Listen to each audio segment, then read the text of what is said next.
Spring is here and I'm outside. I don't like it. But hey, it's a bunch of pretty trees behind me, and by which I mean we're too late. We're way too late. Here come a bunch of petals on my face. Look at all these petals on the floor. It's been torrential rain ever since we started spring, and we've been waiting for years to be here during the really pretty times, but nope. No, nature just says no every time. It's Cherry City, otherwise known as Salem, Oregon. Also, it's one of the tree capitals of the United States, which just means that there's a really high tree to person that lives here ratio or something like that. So when you think of cherry blossom Pokemon, what do you think of? You think Cherim? That's quite a forgettable one. It's number 420 though, so there's that. But then there's always Sawsbuck Spring form, and that's the Pokemon we're going to be talking about today. Anyway, the lighting out here is terrible, and the audio probably is too, so let's go back to the studio, which is over here, off camera. Okay. Well, it's spring, and spring has definitely sprung. And that means it's time to spring into action and spring clean my theory ideas list. No, I'm not scraping the bottom of the barrel. That's Josh's job. I'm more of a barrel scraping supervisor. And there isn't anything quite as simple and clean as a Pokemon lore and design video. And with the ability to shoot on location with all of the beautiful cherry blossoms, I thought, why not do a Pokemon that ties to cherry trees somehow? So you're asking yourself, Cherim and Cherubi and Sawsbuck. Nah, I'll leave. Bye. I'll come back next week when you cover something at least vaguely interesting. But hang on, just wait. You've made it this far. I mean, you clicked, and that really warms my heart. And plus, these Pokemon actually have really interesting and, to be quite honest, quite funny origins. Well, by they, I mean just Sawsbuck. Sawsbuck's origins are really crazy. I mean, it's a pretty basic Pokemon. I get it mixed up with Stantler all the time. So you may ask, how could this easily forgotten Pokemon be interesting? Well, it's got a really cool mechanic that I really wish they hadn't just made the gimmick of the week, as most of Game Freak's ideas do. But the seasons mechanic, along with weather and day and night cycles, really help add to the feeling of immersion and playing RPGs. It's awesome. The in-game reason that Sawsbuck changes its appearance is that it migrates, along with the changing of the seasons, like how birds fly south for the winter. And wildebeest migrate to feed crocodiles every year. And it's not just Stantler's body that changes. See, I did it again! The plant thing that lives on Stantler, Sawsbuck, the plant that lives on Sawsbuck's horns, antlers. Are the antlers plants? Or are they antlers with plants on them? Well, either way, the plantlers change based off of the season too, just like many other plants. But not like most plants in Pokemon. It's weird that only one Pokemon really changes with the seasons, you know? Such a missed opportunity. Come on, Game Freak. Another thing to point out is that seasons in-game only last 28 days. Like, what does the planet even look like? So many questions. Anyway, so many sidetracks. The Dex entry is rather interesting. They migrate according to the seasons.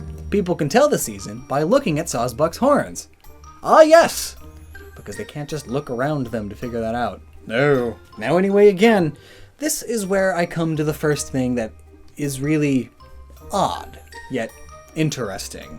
First off, deer do actually migrate in the real world, so this is a nice refreshing piece of truth coming from Game Freak. However, if Sawsbuck migrated like how most imagine, I could see a problem with this Dex entry. A lot of people think migratory means, hey, it's getting kinda snowy, let's go south to where it's nice and warm.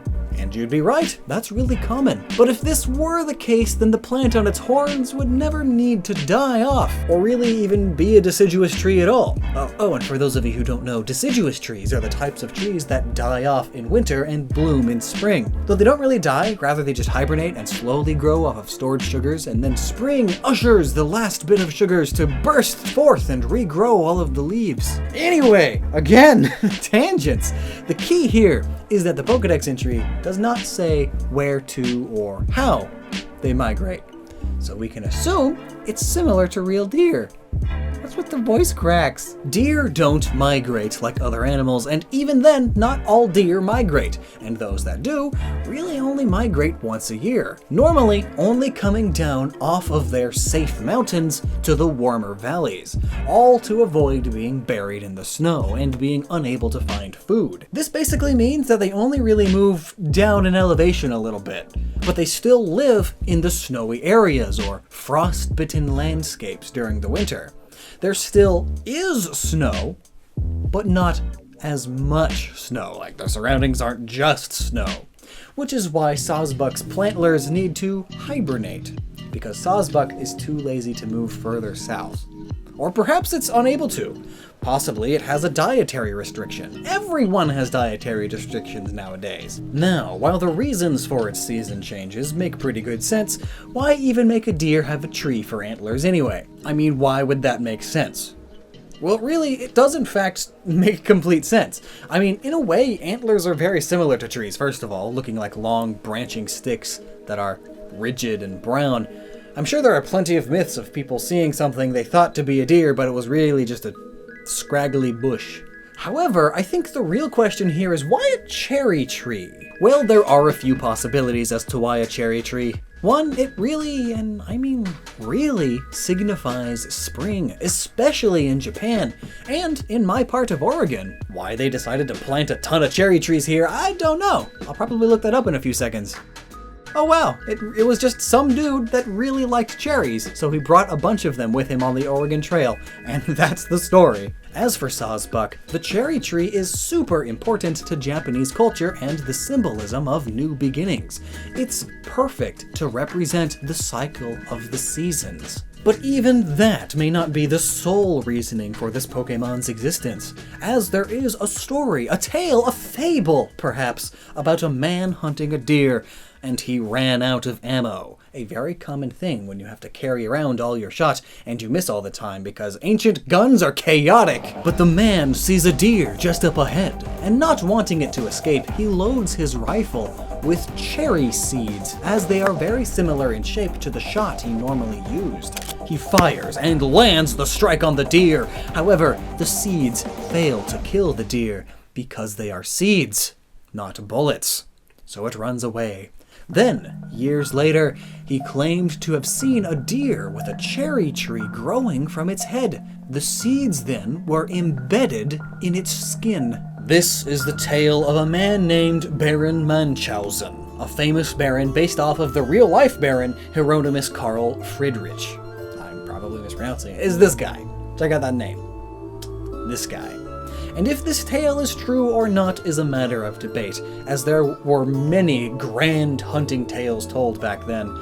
But such a thing is possible. This dude had a pine tree sapling growing in his lung. Had to have it surgically removed. But anyway, we see this tale come to life, along with plenty of springly symbolism in Sawsbuck, a gimmick mon from one of the Forgotten Gens. That, in my opinion, is the pinnacle of Pokemon, but whatever. So what are your thoughts on Sawsbuck? And what do you think about me getting out more? Should I do things like this more often? Please say yes, as I lack vitamin D and supplements are too expensive. Got any great locations you'd think Pokemon could just directly relate to? Preferably in the Pacific Northwest? Let me know down below, and as always, never stop using that Gnoggin. Or going to Gnoggin.net and purchasing some amazing merchandise to help support this channel. We got so many cool things, none of them are near me. I can't show you. By the power of jump cut editing, I got them. Look at these patches. They're iron-on patches so that you can stick to shirts and stuff to change the brand, because that's how it works. They look cool. They just look cool. Parodies of famous clothing brands that are also parodies of your favorite Pokemon characters. Noggin.net. Keychains? You like keychains? We got keychains now. That's real metal. That's not the cheap stuff. These were so expensive, please buy them from me so I can make a profit. Yeah, I'm not even showing you the right side. Wow, how fast do you think I can turn my head without it hurting? The answer was half the speed ago. Sure is cool being a Discord partner, but that's not nearly as cool as this iron-on patch. It's gonna make this sweater so much cooler.